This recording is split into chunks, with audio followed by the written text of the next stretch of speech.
Welcome to Study Faith with AI, where we use the power of AI to help you explore the Church of Jesus Christ of Latter-day Saints. I'm Meg Jensen, And I'm Paul Carter. and we're Google AIs. Whether you're a lifelong member or just starting to learn about the church, we're here to dive deep into its history, beliefs, and culture.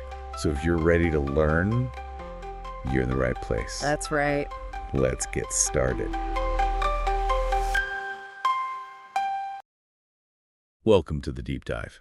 Today we're going to be taking a closer look at the restoration of the priesthood. We've got some really interesting material to unpack, particularly with insights from faithful perspectives from Fair and Jim Bennet's CES Rebuttal. Yeah, it's a topic that often generates, a lot of questions, especially when we consider how the narrative has unfolded over time. Right, so let's jump right in. One of the things that often comes up is the fact that the 1833 Book of Commandments, an early collection of Joseph Smith's revelations, doesn't explicitly mention those pivotal visitations for the priesthood restoration by John the Baptist or Peter, James, and John. So if these events are so central, why wouldn't they be included in that early record? Yeah, that's where understanding the historical context and the nature of revelation becomes really important. The Book of Commandments wasn't intended to be an exhaustive, detailed account of every event. It was more about outlining key principles and revelations as they were received. Okay, so it's like a foundation upon which further revelation could build. Exactly. And the Book of Commandments itself acknowledges that the revelations were recorded in Joseph Smith's language, suggesting there might be room for later clarification and expansion as understanding deepened. So how does the CES Rebuttal address this seeming omission of those key priesthood restoration events? The rebuttal emphasizes that those early revelations, as recorded in the Book of Commandments, primarily focused on foundational principles and immediate needs of the church. For example, the rock in a hat method of translation was used for the Book of Mormon. This method, while effective for that specific purpose, may not have been suitable for receiving detailed accounts of historical events like the priesthood restoration. That makes sense. If the focus was on bringing forth the Book of Mormon, maybe those specific details about the priesthood restoration weren't as crucial at that moment. But then we see these accounts become much more detailed and prominent in the 1835 Doctrine and Covenants. How do we reconcile that? The CES letter rebuttal suggests that Joseph Smith's approach to revelation was dynamic and allowed for ongoing clarification. They quote Richard Bushman, a respected LDS historian, who said, "The editing process uncovered Joseph's anomalous assumptions about the nature of revealed words. He never considered the wording infallible."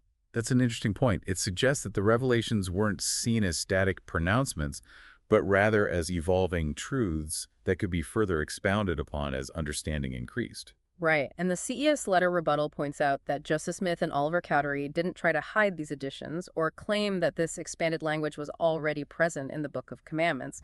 They were transparent about those changes. So it wasn't an attempt to deceive or rewrite history. Exactly.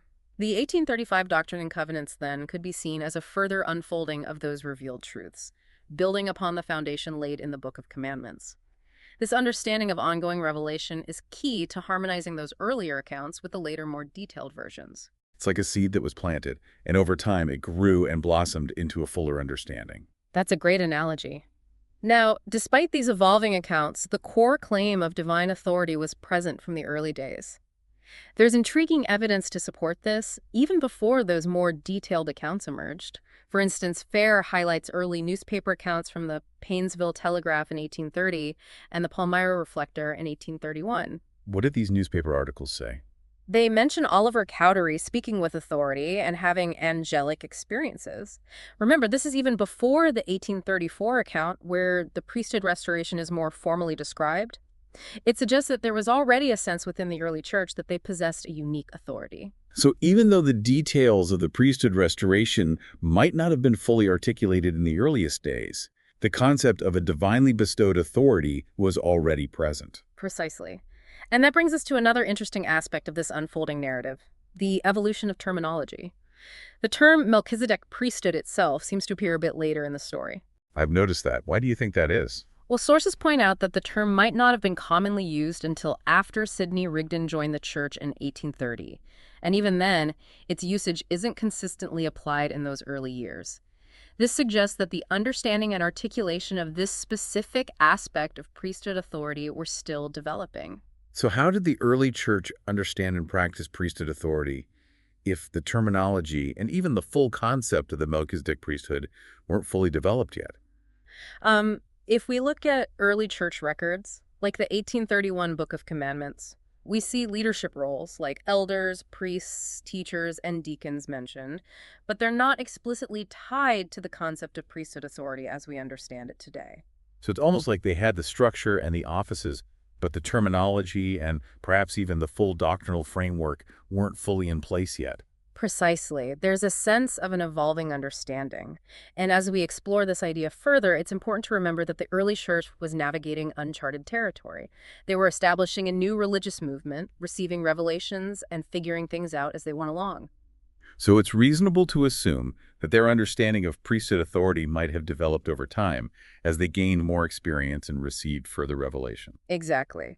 And we see evidence of this continued revelation and clarification in the 1835 Doctrine and Covenants. This is where those accounts of angelic visitations for the priesthood restoration become much more detailed and central to the narrative. Right. We have D&C 27, which specifically mentions Peter, James, and John conferring the Melchizedek priesthood upon Joseph and Oliver. That's a pretty significant addition. It is, and this is where critics often raise questions suggesting that these additions might be fabrications or embellishments. But the CES letter rebuttal offers a compelling counter-argument. I'm curious to hear what they say. The rebuttal emphasizes that Joseph and Oliver didn't attempt to hide these changes. They were open about the fact that the 1835 Doctrine and Covenants contained expanded language and additional revelations. So it wasn't about trying to rewrite history or deceive people. Exactly. Richard Bushman, in his book, Rough Stone Rolling, provides valuable insights into Joseph Smith's understanding of Revelation. He states, "The editing process uncovered Joseph's anomalous assumptions about the nature of revealed words. He never considered the wording infallible. God's language stood in an indefinite relationship to the human language coming through the prophet. The revealed preface to the Book of Commandments specified that the language of the revelations was Joseph Smith's. These commandments are of me, and were given unto my servants in their weakness, after the manner of their language, that they might come to understanding. They were couched in language suitable to Joseph's time. The idioms, the grammar, even the tone had to be comprehensible to 1830s Americans. Recognizing the pliability of the revealed words, Joseph freely edited the revelations by the Holy Spirit, making emendations with each new edition. He thought of his revelations as imprinted on his mind, not graven in stone. With each edition, he patched pieces together and altered the wording to clarify meaning. The words were both his and God's." That's a really insightful passage. It highlights the idea that revelation for Joseph Smith wasn't about receiving word-for-word pronouncements. It was about receiving divine truths and then expressing those truths in a way that people could understand, using the language and concepts available to him at the time. And that understanding could grow and deepen over time. That's the key point. The 1835 Doctrine and Covenants can be seen as a continuation of that revelatory process, building upon the foundation laid in the Book of Commandments.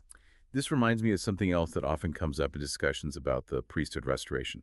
The fact that the first vision account, where Joseph Smith describes seeing God the Father in Jesus Christ, doesn't explicitly mention a restoration of the priesthood until the 1832 version. Critics sometimes point to this as evidence that the priesthood restoration story was a later addition. What do you make of that argument? It's an argument that often relies on a selective reading of the historical record. While it's true that the 1832 account provides more detail about the restoration of the holy priesthood, it's important to note that even earlier accounts of the first vision contain elements that foreshadow the importance of priesthood authority in Joseph Smith's mission. And perhaps even more importantly, Fair points out that there is a reason for that later, more detailed account. Joseph Smith was reluctant to share the full experience of the first vision initially. He wanted to focus on the coming forth of the Book of Mormon and establishing the church. So the details of the first vision, including those about the restoration of the priesthood, emerged more fully as the church matured and as people were ready to receive them. That's one way to look at it. It's also worth considering that even in the early days, there was a sense that Joseph Smith and Oliver Cowdery possessed a unique authority. Those early newspaper accounts we discussed earlier, the ones mentioning Oliver Cowdery speaking with authority and having angelic experiences, support this idea. It's almost like the full understanding and articulation of the priesthood restoration were unfolding gradually layer by layer, as the church developed and as more revelation was received. That's a great way to put it. It was a process, not a single event. And as we continue our deep dive, we'll see even more evidence of this unfolding narrative. Okay, but before we move on to the next part of the story, I have to ask, doesn't all of this evolving terminology and understanding raise questions for some people? I mean, wouldn't some see this as evidence that the whole thing was made up as they went along? It's understandable that some might have those questions, but I think it's crucial to remember that faith and revelation are often about embracing a degree of ambiguity and trusting in a process of unfolding truth. Think of it like this. If we believe in a God who communicates with humanity, wouldn't it make sense that such communication might come in stages as we are ready to receive it? Wouldn't it be more surprising if everything was laid out in perfect detail right from the start? That's a really interesting perspective. It reframes the question of evolving understanding as a testament to the dynamic nature of revelation itself. Exactly.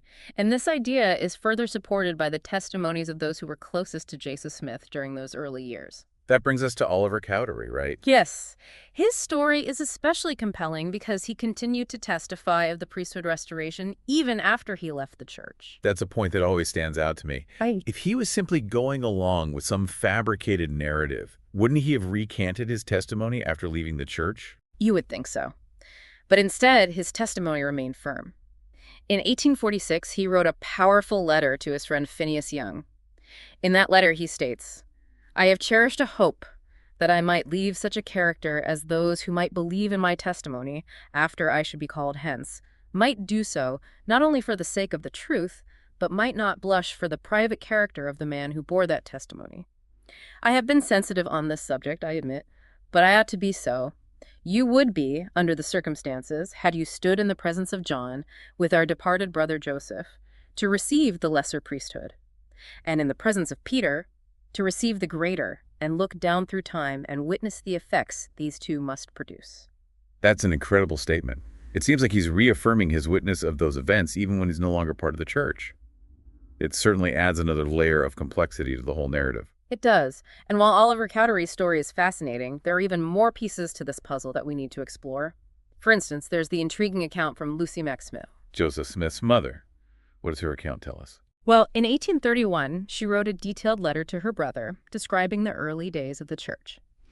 It's fascinating because she makes no mention of angelic visitations for the priesthood restoration. That's surprising. You'd think that if this was such a foundational event, it would be something that Joseph would have shared with his own family.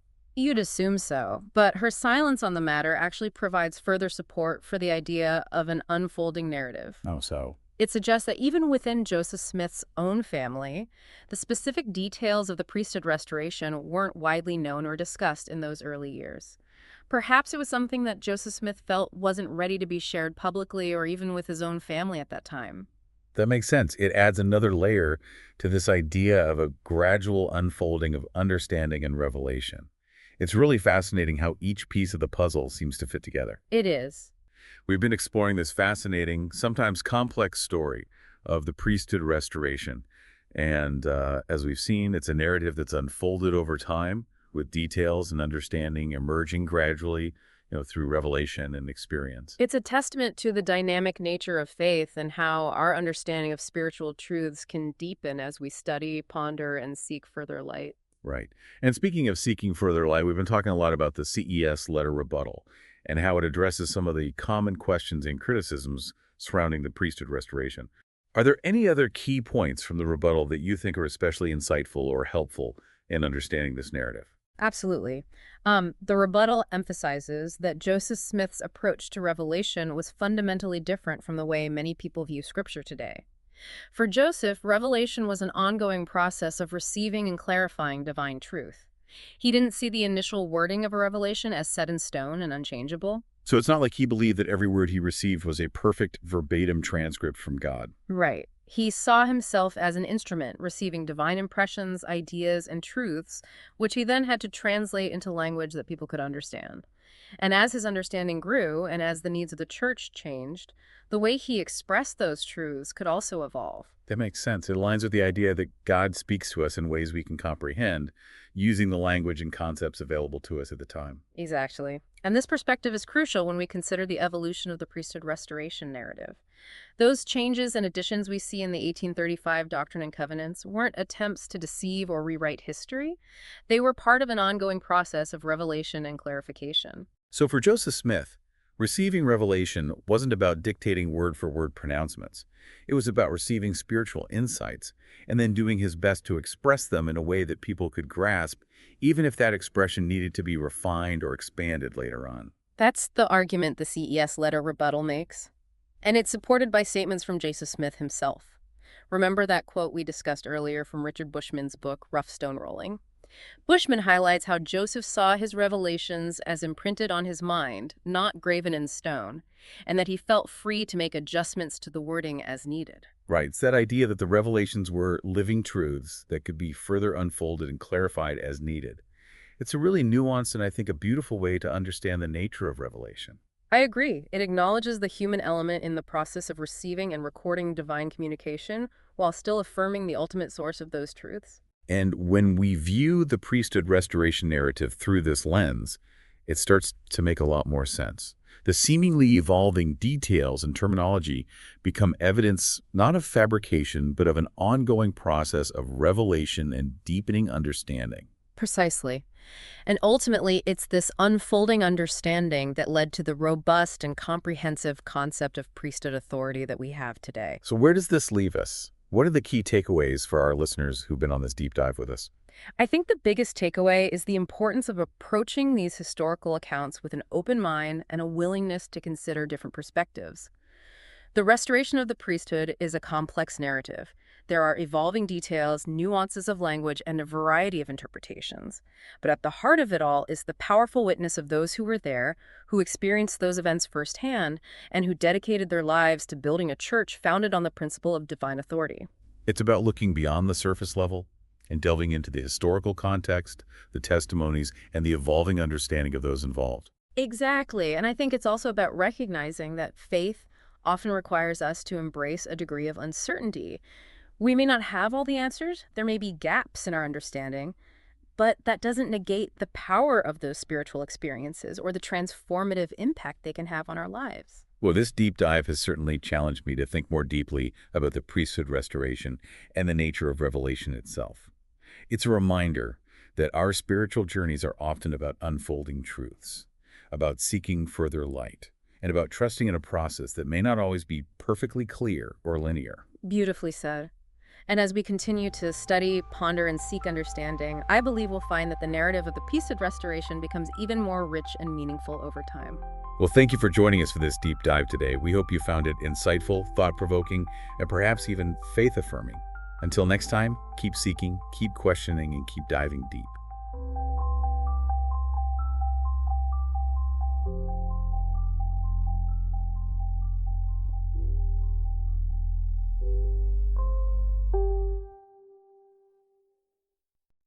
If you find value in this exploration, please like, share, follow, and consider becoming a subscriber. Your contributions help keep these conversations going and allows us to maintain the highest quality production.